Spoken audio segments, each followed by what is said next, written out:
Acheron. Ah, a request for a roast.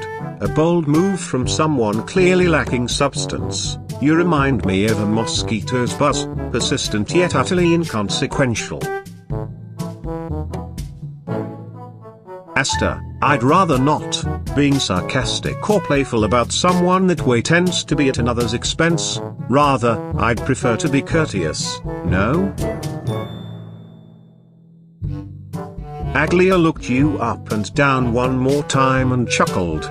Oh dear, it's a true blessing that the fates have made me blind so I don't have to bear witness to your rather unique countenance, she said in a somewhat witty yet condescending tone. Black Swan. Your presence is like a candle in a sunlit room, utterly inconsequential. Bronya. Are you an idiot? As Castorice gazes at Lynx for a moment, her expression remains enigmatic, but after a brief pause, a hint of a smile tugs at the corners of her lips. You, young traveler, are, a bit foolish, I must say, she replies, her voice carrying a hint of embarrassment. Castorice continues to walk along the path, her footsteps leaving behind light imprints in the snow. Your insistence on being roasted is, well, quite foolish, yet also somewhat amusing. Cipher smirks, her eyes sparkling with mischief. Alright then, if you insist, but remember you asked for it. She leans closer, her voice dropping to a mocking tone. What should I roast you about? Your fashion sense? Oh wait, that's just as non-existent as your love life. Clara, why would I roast someone? It's not nice to do that, Svarog, glaring at you with cold eyes. Feixiao couldn't help but chuckle and raise an eyebrow at your request. She shakes her head and grins to herself before eyeing you from head to toe. You are rather short for a man. Firefly. You're a weirdo, there. Xuan looks you up and down. You wear all black and red like you are a 13-year-old goth girl going to her first concert.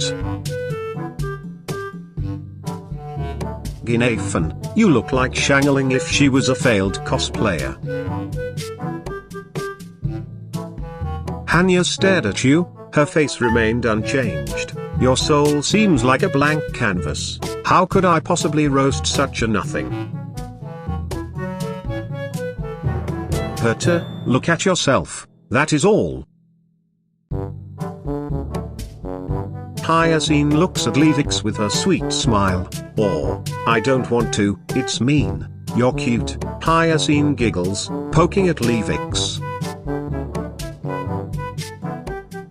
Roast you? Fugue seems taken aback by the sudden request, but soon enough, her lips part to form a smirk. Well, you certainly aren't the smartest one in the room, are you? You look like the type of person who needs a manual to make a sandwich. Jade, I don't do free roasts. If you wish to experience my insults, you need to pay up.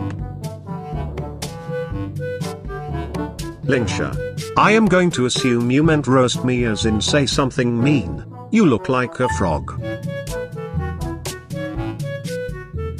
Lynx, the best way to roast something like you is over a campfire. Pela raised an eyebrow. She really was curious now. Alright. This will be a one-time thing, though. She cleared her throat. After a moment of thought, she spoke. You look like a wannabe rapper, but without the talent. Qingque. Let's see. You seem the type who spends money as soon as you have it, then goes broke as soon as you have debts. If I have to come up with another one, your face looks like it'd look better when slapped. Natasha, you're already crispy. With a flourish, Rappa cleared her throat, readying herself for the impending roast. You seek to be roasted by the hands of Rappa. You must truly be audacious, but very well. Your fashion sense is as bland as an unseasoned potato. Himeko. Asking for a roast? You're so brave, or perhaps just masochistic.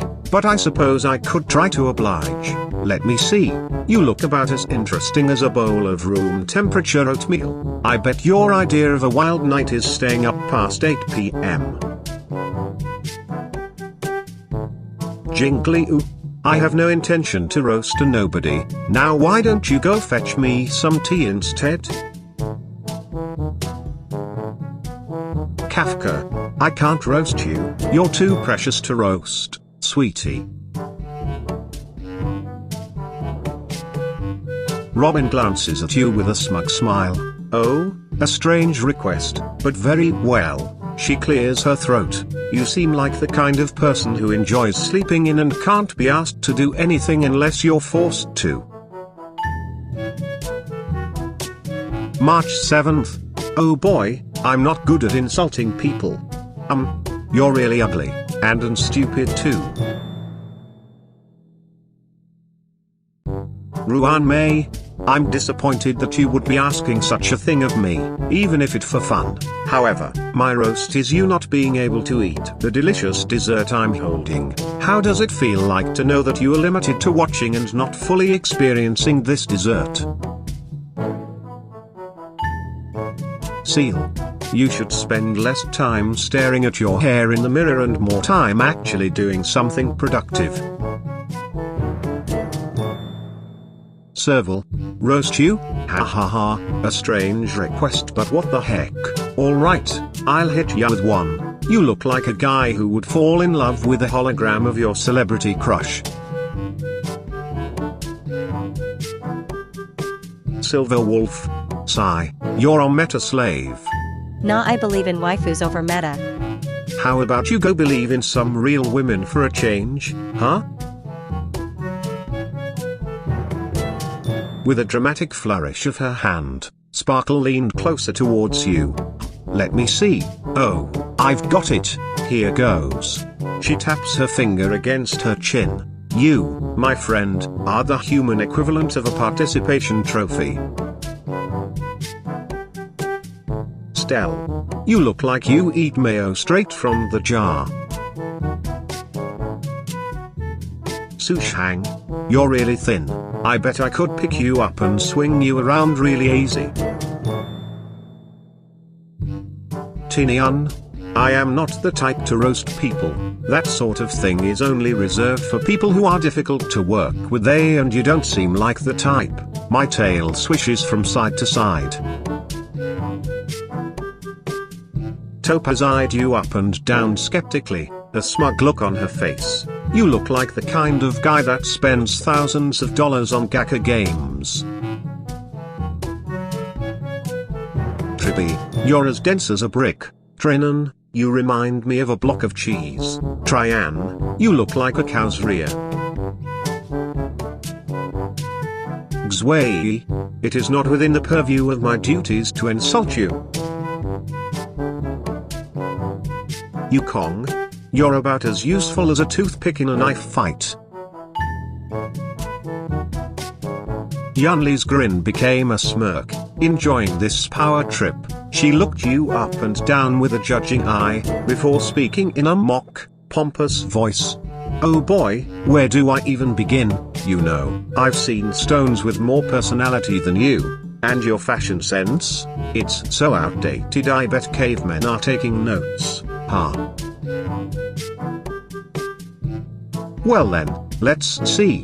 Where to start? Herta leaned back in a faux thoughtful manner, pretending to ponder the question. Perhaps I should start with your fashion sense. Oh no, wait a minute, you don't have one. She smirked, clearly enjoying herself. And speaking of fashion, I see you've opted for the just rolled out of bed look today. How original, Herta taunted playfully. At least you're consistently disappointing.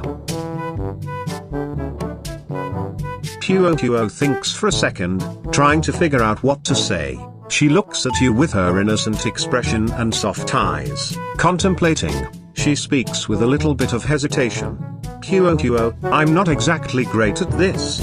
But I'll give it a try. So, okay. I think you look like a fool.